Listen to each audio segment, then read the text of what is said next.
Doll নিয়ে চলে এসেছি আপনাদের সাথে ভিডিও করতে। এই যে হচ্ছে আমার ডল, আমার মতোই সুন্দর, আমিও সুন্দর, আমার ডল সুন্দর।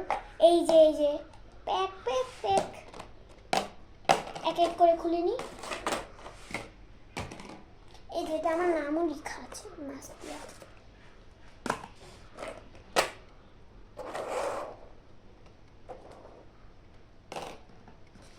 প্রথমে এই যে এটা দিয়ে দেবো, তারপরে এই যে এটা দিয়ে দেবো, তারপরে এইটা দিয়ে দেবো, তারপরে এই যে এইটা দিয়ে দেবো, তারপরে এই যে কমলা এটা দিয়ে দেবো, পার্পল,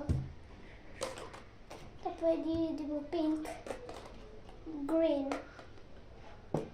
এবার দিয়ে দেবো ইয়েলো। প্যাক প্যাক হয়ে গেছে, দেখেছেন? এটা এটা কিন্তু অনেক সুন্দর। এটা আমার এই যে ডল, ওর ডানা আছে, ডানাটা খোলা যায় কিন্তু খুলবো না। আজকের মতো ভিডিওটা এখানেই শেষ, বিদায় নিচ্ছি। আসসালামু আলাইকুম, টাটা গাইস, আল্লাহ হাফেজ। আপনারা ভালো থাকবেন, সুখে থাকবেন, টাটা।